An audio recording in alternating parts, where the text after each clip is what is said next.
Good afternoon बच्चों।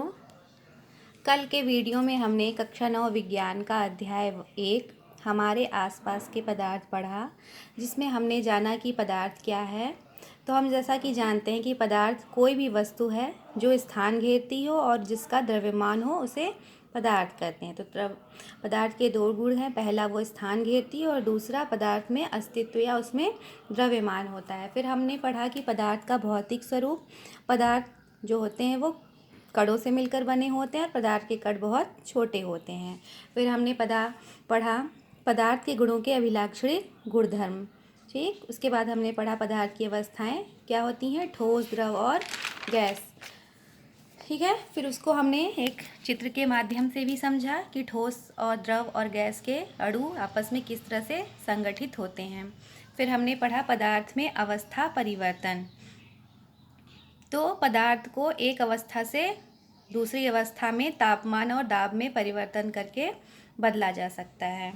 फिर हमने पदार्थ में अवस्था परिवर्तन के लिए दो कारक, जैसे कि गलनांक, जिसमें बर्फ़ का गलनांक 0 डिग्री होता है, और दूसरा क्वथनांक, जिसमें जल का क्वथनांक 100 डिग्री होता है। उसके बाद हमने नेक्स्ट टॉपिक पढ़ा था विसरण। विसरण में क्या होता है, विभिन्न पदार्थों के कणों का आपस में मिलना विसरण कहलाता है। फिर हमने पढ़ा था कल संगलन की प्रसुप्त उष्मा। ठीक, फिर हमारा जो लास्ट टॉपिक था कल का वो था ऊर्ध्वपातन। ऊर्ध्वपातन क्या है कि द्रव अवस्था में परिवर्तित हुए बिना ठोस अवस्था से सीधे परिवर्तित होना और ठोस अवस्था से सीधे गैस अवस्था में परिवर्तित होना ऊर्ध्वपातन कहलाता है। हमने दो एग्जाम्पल बताया था, पहला कपूर का धन और दूसरा अमोनियम क्लोराइड। और एक एग्जाम्पल और है जो हम घरों में कपड़ों में कीड़े मारने की दवा रखते हैं, नैप्थलीन, या जो सल्फेट की गोलियां होती हैं, वो जब हम सॉलिड रूप में उसको रखते हैं, लेकिन हम देखते हैं कि कुछ समय बाद वो गोलियां वहाँ से ख़त्म हो जाती हैं। तो ये ऊर्ध्वपातन का एक एग्जाम्पल है। तो इसको हम एक चित्र से देख सकते हैं कि गैस का बिना द्रव में बदले ठोस में परिवर्तित होना, या ठोस का बिना द्रव में परिवर्तित हुए गैस में बदल जाना ऊर्ध्वपातन कहलाता है। और जो ऊर्ध्वपातन की क्रिया है वो सिर्फ ठोस में और गैस में होती है। अब हमारा जो आज का टॉपिक है वो है वाष्पीकरण। तो वाष्पीकरण की क्रिया जो है वो हमारे दैनिक जीवन में हमेशा दिखाई देती रहती है, जैसे तालाब, झील आदि का सूखना, कपड़ों का सूखना, या हम गर्मी के दिनों में चिड़िया को पानी देते हैं, वो भी सूख जाता है। तो वाष्पीकरण की क्रिया को हम इस प्रकार से समझ सकते हैं कि वह प्रक्रिया जिसमें कोई द्रव बिना क्वथनांक पर पहुँचे गैस अवस्था में परिवर्तित हो जाए उसे वाष्पीकरण कहते हैं। ठीक है, जैसे कोई द्रव पदार्थ है वो अपनी बिना क्वथनांक में पहुँचे या क्वथनांक के टेम्परेचर से नीचे आए गैस में परिवर्तित हो जाए, वो वाष्पीकरण कहलाता है। ठीक है, तो जो वाष्पीकरण की क्रिया है वो हमारे पेड़ पौधों में भी होती है। ठीक है, तो ये जो वाष्पीकरण की क्रिया है इसको प्रभावित करने वाले विभिन्न कारण होते हैं, जिसमें से पहला कारण है कि सतह के क्षेत्रफल पर निर्भरता, दूसरा तापमान में परिवर्तन होने पर, और तीसरा है आर्द्रता पर, और चौथा वायु की गति पर। तो जो वाष्पीकरण की क्रिया है वो एक सतही प्रक्रिया होती है। किसी सतह का क्षेत्रफल जितना ज़्यादा होगा वाष्पीकरण की क्रिया उतनी ही तेज होगी, और किसी सतह का क्षेत्रफल जितना कम होगा वाष्पीकरण की जो क्रिया है वो उतनी ही कम हो जाएगी। फिर दूसरा हमारा है पॉइंट तापमान में परिवर्तन होने पर। तापमान में परिवर्तन मतलब अगर तापमान ज़्यादा है तो वाष्पीकरण की क्रिया तेज हो जाएगी, और तापमान कम है तो वाष्पीकरण की क्रिया कम हो जाएगी। ठीक है, ऐसा समझ सकते हैं कि तापमान ज़्यादा रहने पर द्रव के जो कण होते हैं उनकी गतिज ऊर्जा बढ़ जाती है, जिससे वे जल्दी वाष्पीकृत हो जाते हैं, और तापमान जब कम रहेगा तो द्रव की गतिज ऊर्जा के जो होगी, द्रव के अणुओं की गतिज ऊर्जा वो कम हो जाएगी, और जिससे कि वाष्पीकरण की क्रिया कम हो जाएगी। हमारा तीसरा पॉइंट है आर्द्रता।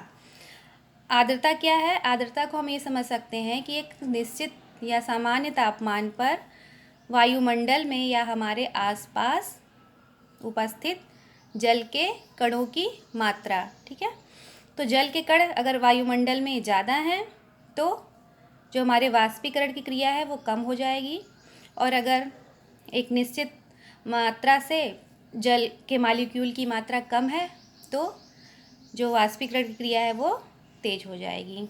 और चौथा है वायु की गति पर। वायु जितनी ही तेज़ी से होगी, वायु की जो मात्रा अगर ज़्यादा होती है तो वाष्पीकरण की क्रिया भी तेज हो जाती है, और वायु अगर कम है तो वाष्पीकरण की क्रिया तेज हो जाएगी। ठीक है। अब जैसे हमने एक एग्जाम्पल लिया, बरसात में हमारे कपड़े जल्दी क्यों नहीं सूखते? क्योंकि बरसात के मौसम में जो आर्द्रता होती है या वाटर के जो मॉलिक्यूल्स होते हैं वो ज़्यादा होते हैं। तो जब वाटर के मॉलिक्यूल्स वायुमंडल में ज़्यादा हैं तो हम इसकी वजह से वाष्पीकरण की क्रिया कम हो जाएगी। इस वजह से हमारे जो कपड़े हैं वो देरी से सूखते हैं। अब हमारे दैनिक जीवन में वाष्पीकरण के प्रभाव होते हैं। पहला है घड़े में पानी का ठंडा होना, और दूसरा है कपड़ों का सूखना। मतलब वाष्पीकरण की क्रिया से ये कुछ जो एग्जाम्पल दिए गए हैं वो है कि घड़े में पानी का ठंडा होना और दूसरा है कपड़ों का सूखना। तो अब ये क्वेश्चन आता है कि वाष्पीकरण के कारण शीतलता कैसे होती है? यानी कि घड़े में जो पानी का ठंडा यानी शीतल होना वो हम जान रहे हैं कि वाष्पीकरण की क्रिया वजह से हो रहा है। तो हम कह सकते हैं कि खुले हुए बर्तन में रखे द्रव में निरंतर वाष्पीकरण होता रहता है।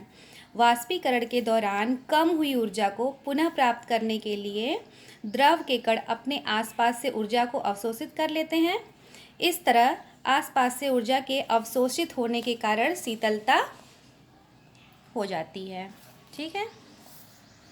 हमारा नेक्स्ट क्वेश्चन है कि गर्मियों में हमें सूती कपड़े क्यों पहनने चाहिए? हम देखते हैं ना कि गर्मी में कहा जाता है सूती कपड़े पहनिए, उससे गर्मी कम लगेगी। ऐसा क्यों है बताइए?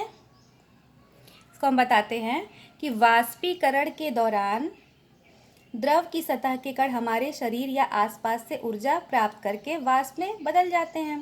फिर वाष्पीकरण की प्रसुप्त ऊष्मा के बराबर ऊष्मीय ऊर्जा हमारे शरीर से अवशोषित हो जाती है, जिससे शरीर शीतल हो जाता है। चूँकि सूती कपड़ों में जल का अवशोषण अधिक होता है, और या हम कह सकते हैं कि जल का अवशोषण अधिक होता है, इसलिए हमारा पसीना इसमें अवशोषित होकर वायुमंडल में आसानी से वाष्पीकृत हो जाता है। हमारा दूसरा क्वेश्चन है कि बर्फीले जल से भरे गिलास की बाहरी सतह पर जल की बूंदें क्यों नज़र आती हैं? ठीक है। हमने देखा है ये चीज़ कि जब हम बर्फीले जल या जो आइस वाटर होता है, जब उसको गिलास में लेते हैं तो उसकी जो बाहरी सतह है उस पर छोटी छोटी जल की बूंदें नज़र आने लगती है। तो ये भी क्यों हो रहा है? वाष्पीकरण की क्रिया की वजह से हो रहा है। तो इसको हम कैसे लिखेंगे?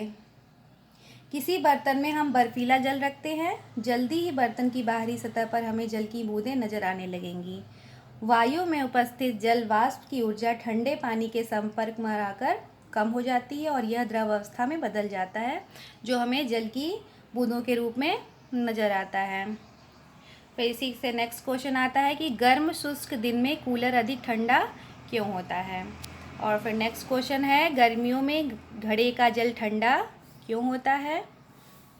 फिर नेक्स्ट क्वेश्चन एसीटोन पेट्रोल या इत्र डालने पर हमारी हथेली ठंडी क्यों हो जाती है? और इसके बाद नेक्स्ट क्वेश्चन गर्मियों में हमें किस तरह के कपड़े पहनने चाहिए? तो ये जितने सारे ये क्वेश्चन हैं ये हमारे वाष्पीकरण के प्रभाव से रिलेटेड क्वेश्चन हैं। ये सारे इन सब के आंसर आप हमें लिख कर दिखाइए, और ये आप लोग के लिए आज का होमवर्क है। Okay, thank you.